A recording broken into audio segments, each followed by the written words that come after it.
regulatory time frame, then DEP is going to come in and take over your site. And they're going to directly oversee your remediation in your site, and you're going to report to them. They will not allow the LSRP to have any say at that point. If you establish a regulatory, if you violate a regulatory time frame, when to file reports, when to hit certain phases, then they will fine you. Which, given the budget, they're very anxious to do. There are some situations still where the department is directly going to oversee remediation. If you are recalcitrant in cleanup, if you don't go along, if you refuse to meet the time frames, if you just say, no, I'm not going to do it, then as I said, the department will step in. They're going to rank sites based on their data, and which we don't know exactly how they're going to do it yet, but they're going to decide which sites in the state are the riskiest, of the greatest risk to their neighbors, groundwater, et cetera, and they're going to regulate those sites.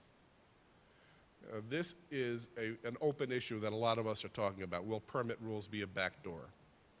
If you've ever been involved in remediation of a site, you know that you need permits to do just about anything, to clean up groundwater, for air emissions, to dispose of materials. You need a permit. The LSRP is going to have the authority to write that permit for you, but it has to be approved by DEP.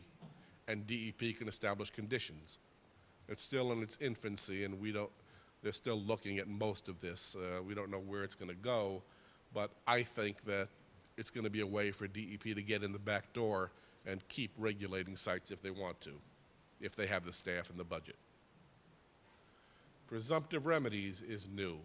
If you have one of these types of sites, residential, schools, or daycare facilities, you have no options in how you're going to clean it up. DEP will tell you in the regulations, which are, I think these are about 1,000 pages, the new technical regulations. They're going to tell you how to clean it up, what to clean up, what method to use, and if you want to do something different, you're going to have to apply to them, and good luck. The cutoff dates. November 3rd, 2009 was the effective date of the LSRP program. If you have a site that was being cleaned up before November 3rd, 2009, you do not have to have an LSRP unless you're not done by 2012. After November 3rd, 2009, you can opt in. This is for existing cases. You can file an opt-in form with DEP. They're processing them now. The bias of DEP is they think they're going to approve virtually all opt-in requests unless it falls into one of those high-risk categories. After May 7th, 2012, all sites must have an LSRP. If you file a new case now, you have to have an LSRP. You have no choice. What is a new case is an interesting issue. If you have let's say you have an existing cleanup going on and you sell your site, so your buyer comes in and triggers a re-examination, it's going to be considered a new case. And it's going to fall under the new rules. The old case goes away. All right, the opt-in requests, as I said. This is a request to proceed without department pre-approvals, it's called.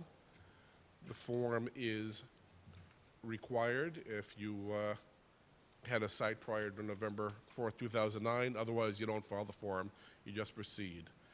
When you file the form, you have to wait for DEP. You can't just submit your fee and start work. You have to wait for them to approve it. If, as I said, you do not need to submit the form if you have not had department oversight or you start remediation after that date.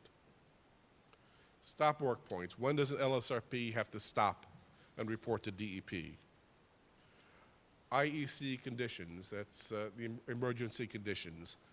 The LSRP investigates your site, digs up and finds the plutonium rods that Jack Bauer has been chasing at 24. He stops and reports to DEP.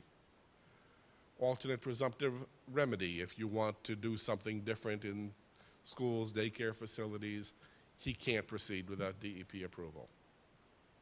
Site-specific remediation standards is all very technical. Bring contaminated site above what is needed for grading. I don't know why you'd want to do that.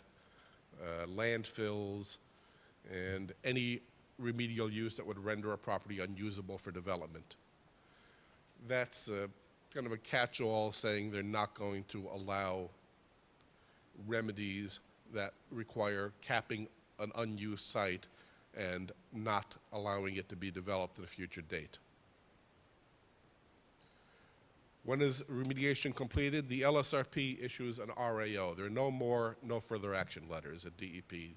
DEP does not issue them anymore, except in unregulated tank cases.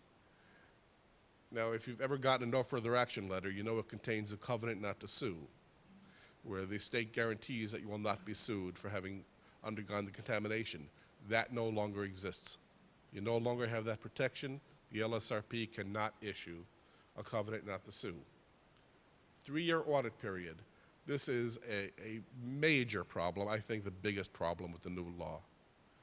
DEP has the right for 3 years to go back and audit any work that an LSRP did. And if they look at all of his cases and don't like them, they will invalidate the RAO that he issued. As I've said to a lot of people, what the regulated business community really needs is certainty. Know where they're going and know what they have to do. Most of my clients, if they have environmental contamination, they're responsible business people, and they don't hide their head in the sand. They know that they have to do something about it. But if you do something about it and have to sit around for 3 years wondering if it's going to have been effective, then you've got a problem, especially if you sell your property or your business. If you're going to sell your business now relying on getting DEP approval, what happens 3 years down the road when that approval is invalidated? They're going to go after you as a seller to continue the cleanup. You're not around, you're an LLC, you have no assets in that company anymore. Now you've got a buyer who got DEP approval from you, buying your site or your business, who's going to be stuck holding the bag for something he had nothing to do with. There are no answers to this yet. I don't know what's going to happen, but I see it as the biggest problem. So far, we're in compliance mode. While DEP is not going to directly oversee things forever, they are now auditing everything that comes in. And they reserve the right to do that for the first 2 years of the program. So far, 17 RAOs have been supplied to DEP for approval. DEP has only approved 5 of them. They've invalidated 2 RAOs that were issued and said go back and start over. They have told 4 people that we want amendments to what you've been doing. We're not satisfied. And the rest are in limbo. They don't know what they're going to do yet. So the current stats. There are LSRPs licensed now by the board. There are 312 currently, the last numbers I have. You must select somebody from that list. The list is available on the DEP website. There have been 179 new cases filed since November using LSRPs. 23 existing cases have requested opt-ins, and there have been 442 new cases filed since the law. As you can see, there is a discrepancy here. Some of those new cases either don't qualify for LSRPs or are tank cases. Now, there are a lot of tank cases at DEP, and they don't qualify for LSRPs. So bottom line, is it good or bad for business?